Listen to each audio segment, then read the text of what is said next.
আজকের এই মোবারক মাহফিলে আমরা যারা হাজির হতে পেরেছি, আমরা যে উদ্দেশ্য নিয়ে এখানে এসেছি সেই উদ্দেশ্যটা হলো যে রাহমাতুল্লিল আলামিন শফিউল মুজনিবিন আহমদ মুস্তাফা মুহাম্মদ মুস্তাফা সাল্লাল্লাহু আলাইহি ওয়াসাল্লাম এই ধরাধামে এই পৃথিবীতে শুভাগমন করেছেন জন্মগ্রহণের মাধ্যমে, অর্থাৎ নবীর মিলাদুন নবী হয়েছে। এই প্রক্রিয়ায় নবীজি পৃথিবীতে শুভাগমন করেছেন। আল্লাহর নবী সাল্লাল্লাহু আলাইহি ওয়াসাল্লাম এই পৃথিবীতে প্রকাশিত না হলে আমরা কেউ এই নবীর উম্মত হওয়ার সুযোগ লাভ করতে পারতাম না। এমন একজন নবী পৃথিবীতে শুভাগমন করলেন যিনি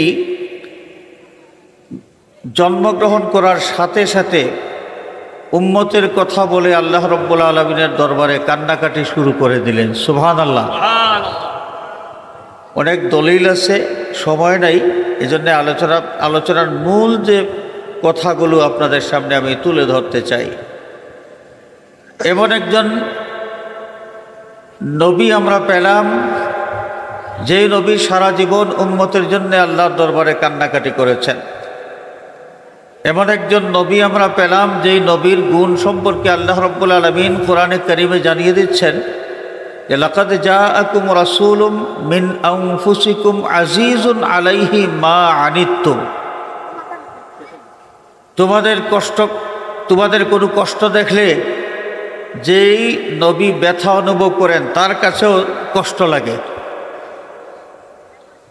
সব সময় তিনি উম্মতের জন্য কল্যাণকামী, শুধু উম্মত না, পৃথিবীর সমস্ত মানুষের জন্য, সমস্ত মখলুকাতের জন্য যিনি কল্যাণকামী। বিশেষ করে ইমানদার যারা, ইমানদারদের জন্য এই নবী রাউফ এবং রাহিম, যিনি ইমানদারদেরকে অন্তর থেকে ভালোবাসেন, মহব্বত করেন এবং ইমানদারদের জন্য বিশেষ দয়ালু। কিয়ামতের দিন এই ইমানদারেরা পানি পানি বলে যখন চিৎকার করবে, হাসরের ময়দানে পানির কোনো ব্যবস্থা থাকবে না।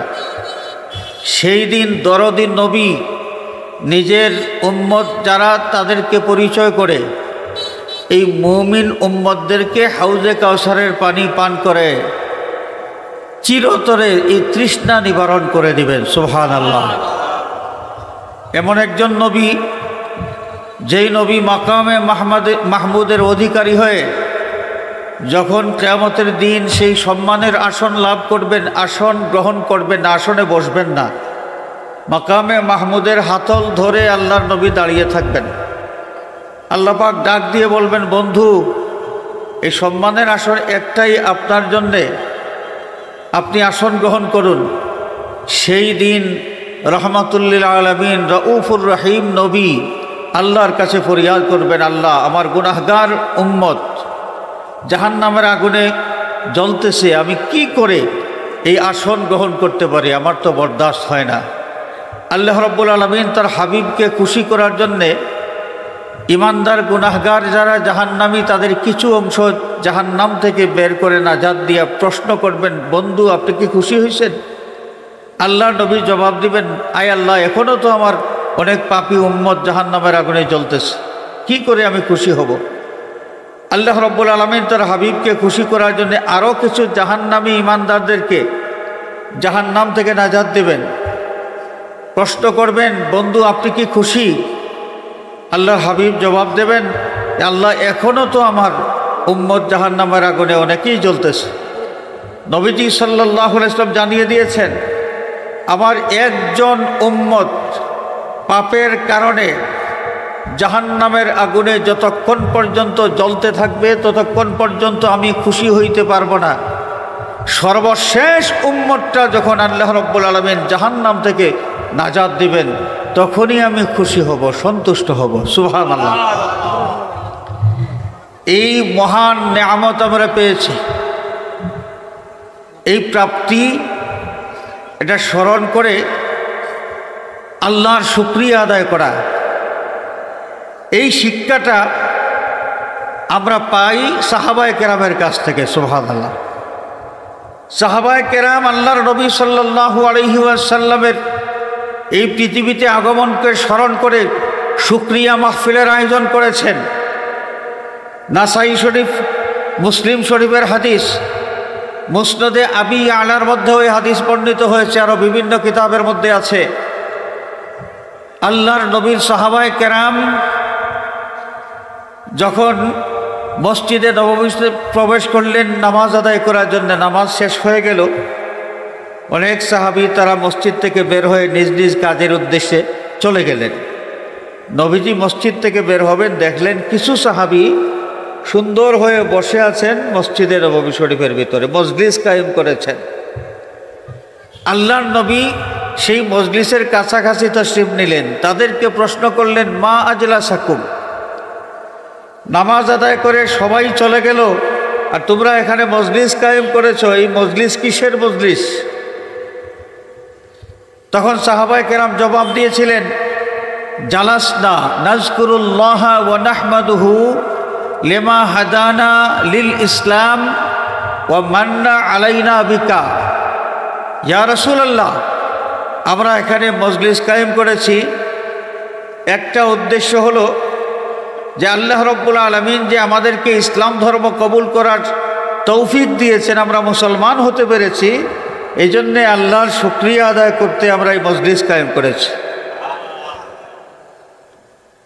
আরেকটা হলো আপনার মতো দয়াল নবী যে আল্লাহ পাক আমাদেরকে দান করেছেন, আপনাকে দান করার মাধ্যমে আল্লাহ রাব্বুল আলামিন আমাদের প্রতি যে দয়া প্রদর্শন করেছেন, এই কারণে আল্লাহর শুকরিয়া আদায় করার জন্য এই মাহফিল আমরা কায়েম করেছি। তাহলে আমরা কি বুঝলাম? সাহাবায়ে কেরাম যে উদ্দেশ্যে মাহফিল মজলিস কায়েম করেছেন, এর মধ্যে একটা ছিল যে নবীকে তারা পেয়েছেন, নবীকে তারা পেয়েছেন, নবী দুনিয়াতে তাশরিফ এনেছেন, তারা নবীর উম্মত হওয়ার সুযোগ পেয়েছেন, আল্লাহর নবীকে প্রাপ্তি এটা স্মরণ করে তারা এখানে শুকরিয়া আদায়ের জন্য মাহফিল কায়েম করেছেন। সুবহানাল্লাহ। তাহলে আল্লাহর নবী তাদেরকে কি বললেন? যে আমি তো জন্মগ্রহণ করেছি তো করেছি, এইটা আবার স্মরণ করতে হয় না। আল্লাহর নবী তাদেরকে এই কথা বলেন নাই।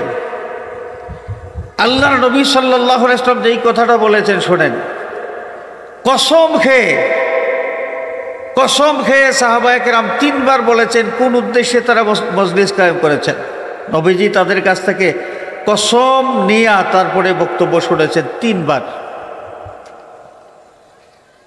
এরপরে আল্লাহর নবী তাদের উদ্দেশ্যে ফরমাইলেন যে আমার সাহাবীরা তোমরা শোনো, আতানি জিবরিল, আমার কাছে জিবরিলে আমিন আগমন করেছেন, ওয়া আখবারানি, এবং জিবরিলে আমিন এই সংবাদটা দিয়েছেন যে আন্নাল্লাহা ইউবাহি বিকুমুল মালাইকা, তোমরা যারা এই মাহফিল কায়েম করেছো এবং মাহফিলে অবস্থান করেছো, মাহফিলে বসেছো, আল্লাহ রাব্বুল আলামিন তোমাদের সকলের কথা ফেরেশতাদের সামনে আলোচনা করে বড়াই করতেছেন। সুবহানাল্লাহ।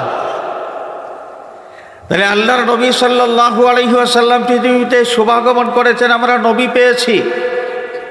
নবী প্রাপ্তিকে স্মরণ করে যদি মাহফিল কায়েম করা হয়, তাহলে এই মাহফিল আয়োজনকারী, মাহফিলে উপস্থিত যারা, এদের উপর আল্লাহ পাক খুশি না বেজার?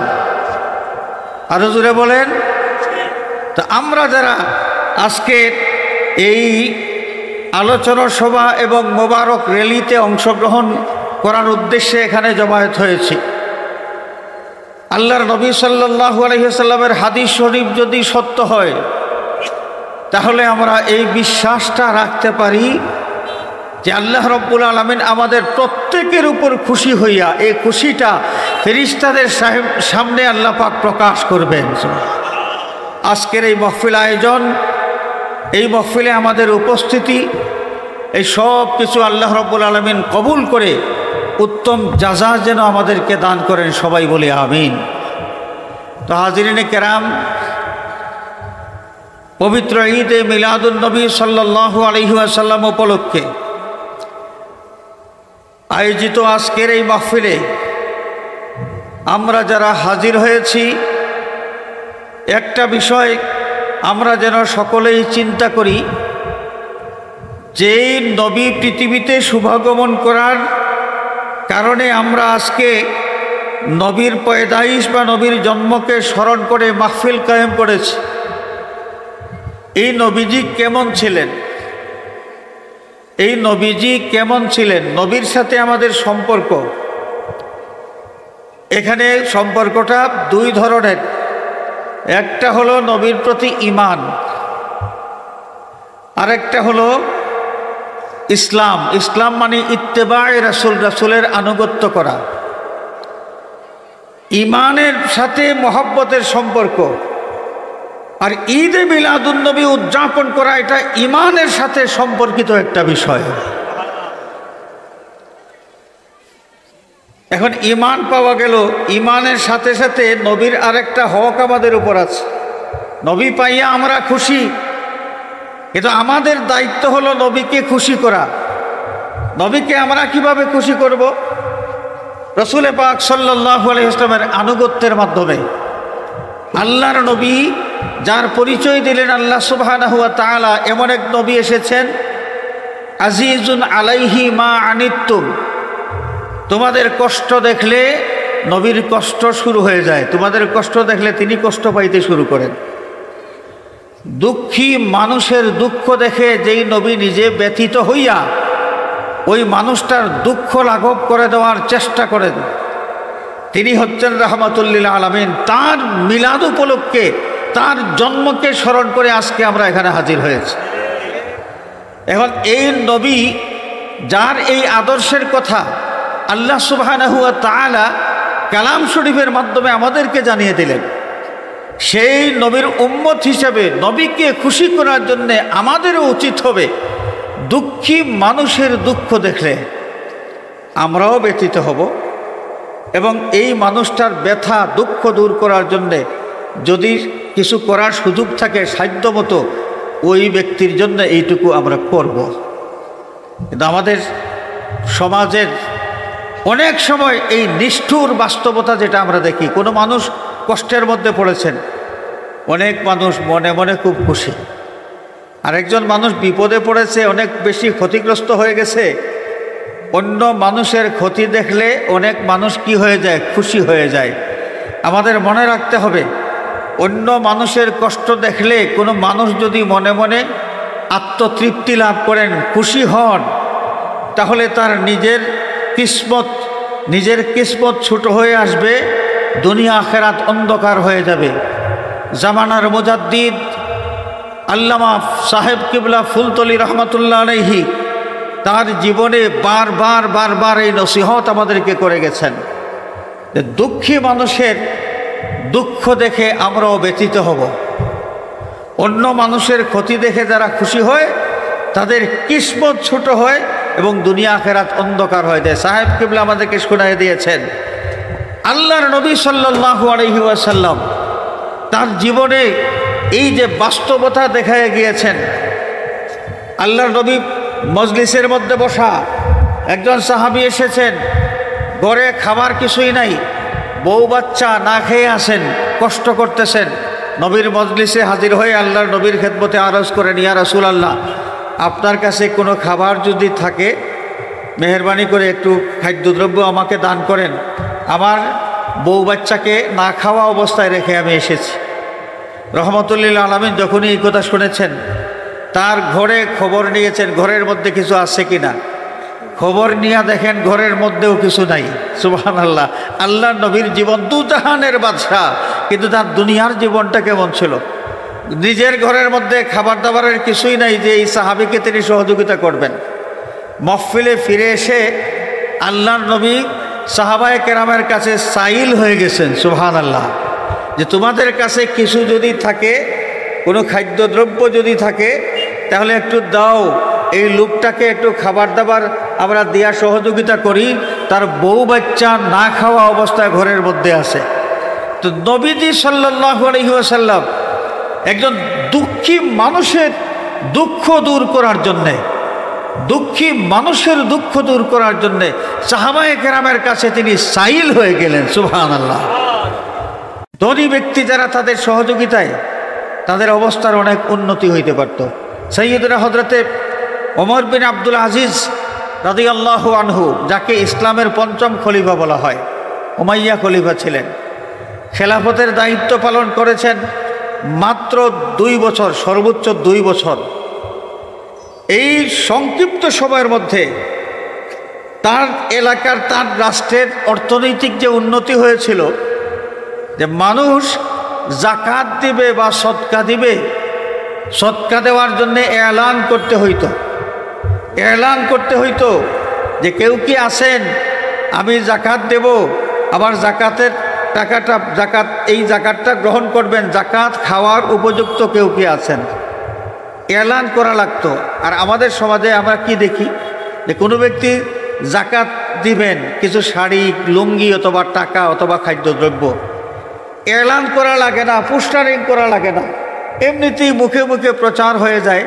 100 মানুষের টার্গেট থাকলে সেখানে 500 মানুষ জড়ো হয়ে যায়। 1000 মানুষের জন্য আয়োজন করা হয়েছে, 1000 মানুষকে শাড়ি লুঙ্গি দেওয়া হবে, দেখা যায় যে ওই জায়গায় 2000 গরিব মানুষ জমা হয়ে গেছে। তার মানে কি? তার মানে গরিব মানুষের সংখ্যা এত বেশি আমাদের সমাজে। তো এত বেশি গরিব মানুষ, এই দরিদ্র পরিবারগুলোকে আমরা যদি সহযোগিতা করার জন্য হাত বাড়াই, ওমর বিন আব্দুল আজিজ মাত্র 2 বছরের খেলাফতকালে তার অর্থনৈতিক অবস্থা এমন করেছিলেন যে জাকাত খাওয়ার যোগ্য মানুষই খুঁজে পাওয়া যাইত না। কেন? জাকাত যাদের উপর ফরজ, সেই সমস্ত মানুষগুলো হিসাব করে করে সম্পদের জাকাত তারা দান করতেন। সম্পদশালী মানুষ যারা আছেন, হিসাব করে যদি সম্পদের জাকাত আদায় করেন, শুধুমাত্র এই একটা খাত থেকে, এই একটা খাতের মাধ্যমে, জাকাতের মাধ্যমে আমাদের দারিদ্রের যে পরিমাণ, সেই পরিমাণটা অনেক কমায় নিয়ে আসা যাইত। তো এই ফিলিংসটা যদি আমাদের মধ্যে থাকে, যে একজন গরিব মানুষ কষ্ট করতেছে, তার কষ্টটা আমরা যদি আমাদের বুকে ধারণ করতে পারি, তার কষ্টটা আমরা যদি উপলব্ধি করতে পারি, যেটা আমাদের নবী করিম সাল্লাল্লাহু আলাইহি ওয়াসাল্লাম উপলব্ধি করেছেন এবং মানুষের কষ্ট লাঘব করার জন্য তিনি কাজ করেছেন। সমাজের যে নিঃস্ব মানুষ যারা আছে, অসহায় মানুষ যারা আছে, তাদের জন্যে আল্লাহর নবী সাল্লাল্লাহু আলাইহি ওয়াসাল্লাম সহযোগিতার প্ল্যান মোতাবেক বিভিন্ন কর্মসূচি বাস্তবায়িত করেছেন। আমাদের সমাজের মধ্যেও যদি আমরা বিত্তবান যারা আছি, সমাজের এই যে দারিদ্র দূর করার জন্যে, দারিদ্রের করাল গ্রাস থেকে মানুষকে বের করে নিয়ে আসার জন্যে আমরা যদি সহযোগিতার হাত বাড়াই, তাহলে আমাদের সমাজটাও একসময় সুন্দর হবে। আমাদের সমাজেও একসময় জাকাত খাওয়ার মানুষ খুঁজে বের করতে হবে, খুঁজে খুঁজে বের করা লাগবে, সংখ্যা কমে আসবে, গরিবের সংখ্যা, দরিদ্র পরিবারের সংখ্যা কমে আসবে। আমাদের নবী করিম সাল্লাল্লাহু আলাইহি ওয়াসাল্লাম যার আগমনে খুশি হয়ে, খুশি প্রকাশ করার জন্যে আজকের এই মাহফিলে আমরা হাজির হয়েছি, এই মাহফিলে আয়োজন করা হয়েছে। সেই নবী কেমন ছিলেন? সব সময় মানুষের কল্যাণ কামনা করতেন। কি করে একজন মানুষের উন্নতি হইতে পারে, কি করে একজন মানুষ সুখী হইতে পারে, কি করে একজন মানুষ দুনিয়ার শান্তি এবং আখিরাতের নাজাত লাভ করতে পারে, এই কল্যাণ কামনা করতেন এবং এই লক্ষ্যে প্রত্যেকটা মানুষকে যথাযথ পরামর্শ দান করতেন, ভালো কাজের প্রতি উৎসাহিত করতেন। ভালো কাজের প্রতি মানুষকে উৎসাহিত করা, মন্দ কাজ থেকে মানুষকে বিরত রাখা, এটা হচ্ছে একজন কল্যাণকামী মানুষের চারিত্রিক বৈশিষ্ট্য। হাজরিনে কেরাম, তো আমাদের নবী করিম সাল্লাল্লাহু আলাইহি ওয়াসাল্লাম এই যে গুণ ধারণ করেছিলেন, মানুষের কল্যাণ কামনা করা, আমাদের মধ্যেও এই গুণটা আমরা ধারণ করতে হবে। যে একটা কথা আছে না, কুপরামর্শ। অনেক সময় দেখা যায় অনেক মানুষকে ভালো পরামর্শ না দিয়া কুপরামর্শ দেন, কুপরামর্শ দিয়া আরেকজনের সাথে ঝগড়ায় বাধায় দেন, মামলা মোকদ্দমায় জড়াইয়া দেন কুপরামর্শ দিয়া। তো কি হইল? যে যারা মামলায় জড়িত হইলেন দুই পক্ষই কিন্তু অশান্তির মধ্যে পড়ে গেলেন, ক্ষতির মধ্যে পড়ে গেলেন। আর যদি আমরা সত্যিকার অর্থে কল্যাণকামী হই, তাহলে দুইজনের বিবাদ লাগলে আমরা কি করব? ফাসলিহু বাইনা আখাওয়াইকুম, ইমানদার পরস্পর ভাই ভাই দুইজনের মধ্যে ঝগড়া লেগেছে, আমাদের উচিত হলো এই দুইজনের ঝগড়া বিবাদ কিভাবে শেষ করে দেওয়া যায় এবং তাদের মধ্যে আন্তরিক সম্পর্কটা স্থাপন করে দেওয়া যায়, এই চেষ্টাটা আমরা করা। আমি আর কথা দীর্ঘায়িত করছি না, অনেক কথা বলার আছে, কিন্তু সব কথা তো বলার মতো সাধ্যও থাকে না, আর সময়ের ব্যাপকতা থাকে না।